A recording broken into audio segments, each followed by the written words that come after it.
देखें, जो आप ये स्मार्टफोन इस्तेमाल करते हैं ना जी सर, इसके अंदर जितनी भी सॉफ्टवेयर्स मौजूद हैं, बहरहाल बनाने वालों ने इसको इस तरह बनाया है कि वो जब चाहेंगे, जिस वक्त चाहेंगे, इस स्मार्टफोन के अंदर जो भी एप्लीकेशन डाउनलोड हुई भी चल रही होगी वो इसको ट्रैक कर जाएंगे। ऐसे ही है। और वो सारे के सारे ये जो डिवाइसेस हैं, पेजेस, इनको कंप्रोमाइज कर देती है।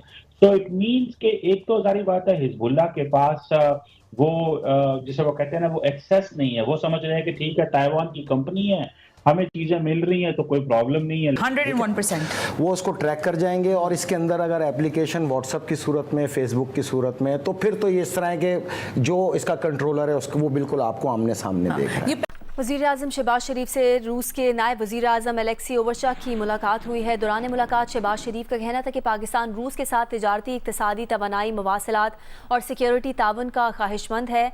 दूसरी जानिब chairman People's Party Bilawal Bhutto ने बावर कराया कि अदालत से सियासत की उम्मीद रखेंगे तो जमहूरियत और अवाम को नुकसान होगा।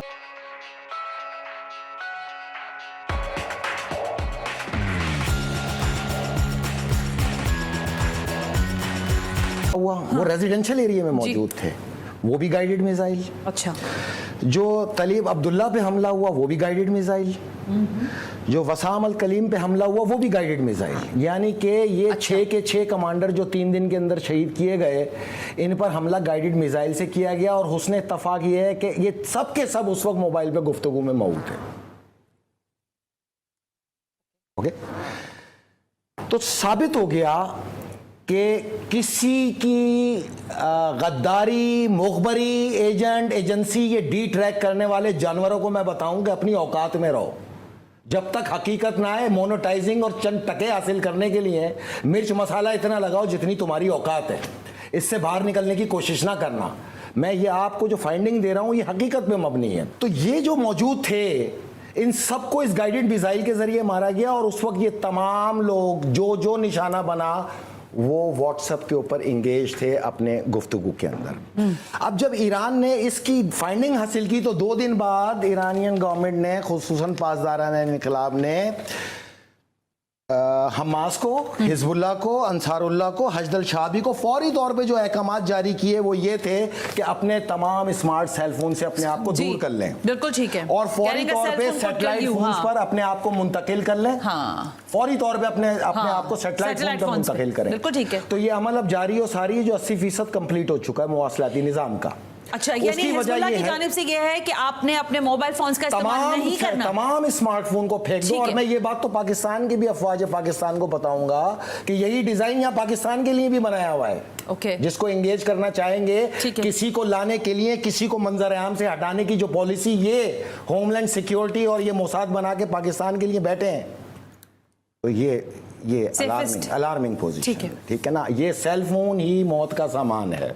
उसकी वजह यह है कि जो सॉफ्टवेयर बनाने वाले हैं वो भी यहूदी, जो व्हाट्सएप चलाने वाले हैं वो भी यहूदी, जो फेसबुक चलाने वाले हैं वो भी यहूदी। तो ये कंसोर्शियम बैठा हुआ है दुनिया के तमाम जगह पे कत्लेआम के लिए। बस ये जैसे ही कम्युनिकेशन का निजाम मुकम्मल होगा, हम डी कम्युनिकेशन कर रहे हैं अपने आप को।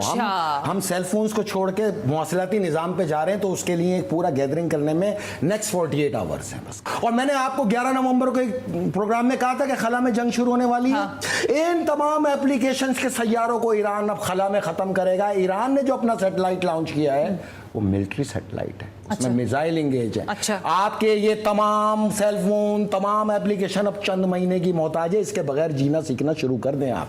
अगर इसके बगैर आपने जीना नहीं सीखना शुरू किया, हम में से एक भी नहीं बचेगा। और अगर ये तो आलमी जंग हो गई ना, ये आलमी जंग हो गई। अब ये हो गई, यानी ईरान हमला अब ये करेगा। जितने अब ये हमले के साथ ही अगर रिटेलिएशन होता है ना अमेरिका बचेगा, ना इंडिया बचेगा, ना जर्मन बचेगा, ना फ्रांस बचेगा, ना कनाडा बचेगा। और ये जितने एप्लीकेशन के मालिकान हैं, व्हाट्सएप, फेसबुक, इनको मैं एक मशवरा दूं, अब जहां भी निकलना ना दुनिया में कम से कम एक ब्रिगेड फौज के निगरानी में निकलना। इंशाल्लाह तुम भी नहीं बचोगे। तुम इस कत्ले आमद में बराबर के शरीक हो। अच्छा, मुझे नहीं छोड़ेंगे तुम्हें। अगर कत्ल करना है तो फिर दुनिया में ये असूल तय हो गया है ना। हमने तो इनके सिविलियन आज तक नहीं मारे, लेकिन हसन नसरुल्लाह साहब ने अपनी तकरीर में ये तय कर दिया बगैर असूल के जंग होगी। जिस अंदाज में तुम मारोगे इस अंदाज में मारेंगे। तुम सिविलियन मारोगे हम सिविलियन मारेंगे, तुम रहनुमा मारोगे हम रहनुमा मारेंगे। अच्छा फैसल, इंशाअल्लाह ये 3 के सर तो आपको बहुत जल्द मिलेंगे। और मैं बताऊं, ये इस वक्त 600 मीटर नीचे अपने ऐवान वजीर आजम की गहराई में मौजूद बंकर में मौजूद हैं ये तीनों। मेरी बात याद रखना है, ईरान इसके बंकर में घुस के इसके मिसाइल इसी के सर पे मारेगा। चले, इसका अब कब्रिस्तान जब हमला बनाएंगे करता है इंशाअल्लाह। ईरान तो वो भी ये देख वादा लेंगे। है आलम इस्लाम से, ठीक है। इस मोमिन की शहादत का बदला इनका सर उतार के लेंगे। लेकिन इजराइल को पता था कि जो हिजबुल्लाह है वो ये डिवाइसेस इस्तेमाल करता है कम्युनिकेशन के लिए। अब देखिए ना, ईरान का जो एम्बेसडर है लेबनान के अंदर, उसके पास भी ये डिवाइस थी, उसको भी कम्युनिकेशन में मैसेजिंग इसी से ही आ रहा है। सो कितने बड़े स्टेट लेवल पे चीजें कंप्रोमाइज। सो यहाँ पे सिर्फ लेबनान की बात नहीं है, हिजबुल्लाह की बात नहीं है, ईरान जो खुद मिडिल ईस्ट में लड़ रहा है, टेक्नोलॉजी मेरी एक आईटी माहिर से बात हुई है, उसका ये कहना है कि नई जंग का आगाज किया है इसने, इजराइल ने, और उन्होंने इसको दिया है, नाम दिया है डिजिटल मोबाइल बम का तजर्बा किया है पेजर्स के थ्रू। तो अरबों लोग जो हैं वो मोबाइल यूज करते हैं, तो क्या ऐसे अटैक्स जो हैं वो मोबाइल सेट में भी हो सकते हैं? देखिए जी, I am not a tech expert, पर डेफिनेटली हो सकते हैं। ये ऐसे ही है कि फॉर एग्जांपल आप एप्पल का फोन यूज करते हैं, एप्पल का फोन डिजाइन कैलिफोर्निया में होता है, मैन्युफैक्चर चाइना में होता है, लेकिन इन बिटवीन अगर बीच में एक कंपनी जो है वो 10,000 फोन लेके वो फोन जो है वो अपने पास रख लेती है और उसके अंदर कुछ ऐसी जो है वो रिवर्स इंजीनियरिंग करके किसी खास मुल्क में एक्सपोर्ट कर देती है $100 सस्ता करके, $50 सस्ता करके, और उनको पता है उस मुल्क में जा रहे हैं, तो वो टेक्निकली तो वो बॉम्ब जा रहे हैं उस मुल्क के अंदर, वो आईफोन तो नहीं जा रहे। मैं जस्ट एक मिसाल दे रहा हूँ। सो इस तरह की बहुत सारी ऐसी चीजें हैं, ये हुई हैं। सो मुझे लगता है कि ये जो टेक्नोलॉजी का फुकदान होना और जो वेस्टर्न वर्ल्ड का टेक्नोलॉजी में बहुत आगे चले जाना, जो डेवलपिंग वर्ल्ड मुसलमान दुनिया का डिपेंडेंट होना, ये इस चीज बताता है कि कितना ज्यादा। आप देखें ना, वो अगर उन डिवाइसेस इजराइल ने तो को पूरी दुनिया को डेटोनेट कर चैलेंज कर सकते दिया हैं, ये हमला करके। जी अब देखें ना, अब तो कोई किसी पे एतबार नहीं करेगा। अब जब हम चीजें इंपोर्ट करते हैं, आप देखें जो सॉफ्टवेयर है, आप जी एप्पल का सॉफ्टवेयर, आईफोन इस्तेमाल करते हैं, आप गूगल इस्तेमाल करते हैं, आपकी तो सारी की सारी जो कम्युनिकेशन है वो कॉम्प्रोमाइज है। ये सिर्फ ये चीज डिपेंड करता है कि आप कौन है। हम ये समझते हैं कि जी हमने आई मैसेज कर दिया, वो हमारी हुकूमत आई मैसेज नहीं पढ़ सकती, लेकिन वो एप्पल तो पढ़ सकता है। अब हम कहते हैं जी व्हाट्सएप की बात देख ले, तो हमारी हर चीज कॉम्प्रोमाइज है।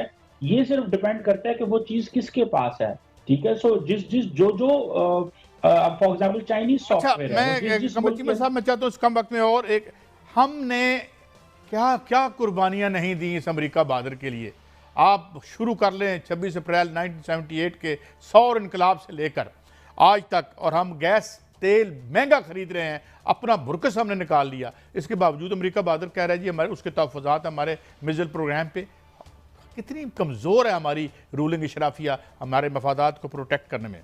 कीमा साहब देखिए, वो एक इम्पॉर्टेंट इसमें चीज ये है कि चाइनीज कुछ कंपनियां हैं, जिस कंपनी को बैन किया गया है, वो काजी साहब एक ऐसे मुल्क को टेक्नोलॉजी ट्रांसफर कर रही है जो कि नॉन MTCR है। एक रजीम है जिसको बोलते हैं मिसाइल टेक्नोलॉजी कंट्रोल रजीम। वो कहते हैं कि ये उस मुल्क को सप्लाई कर रही है इक्विपमेंट और चीजें जो कि MTCR का मेंबर नहीं है।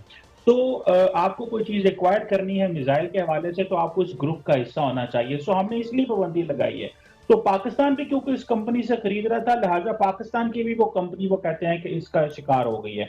तो मेरा ख्याल है एक तो ये बात है। सो लेकिन काजी साहब इंपॉर्टेंट चीज ये है कि ये सारी चीजें सिग्नल्स हैं पाकिस्तान के लिए। इन सिग्नल्स को रिसीव करना चाहिए, और अमेरिकन हो या कोई भी दुनिया का मुल्क हो, उनके लिए जो जितना बड़ा चैलेंज चाइना है काजी साहब, वो पाकिस्तान को तो जारी बात है वो समझते हैं कि इस मुकाबले में कोई चैलेंज नहीं है।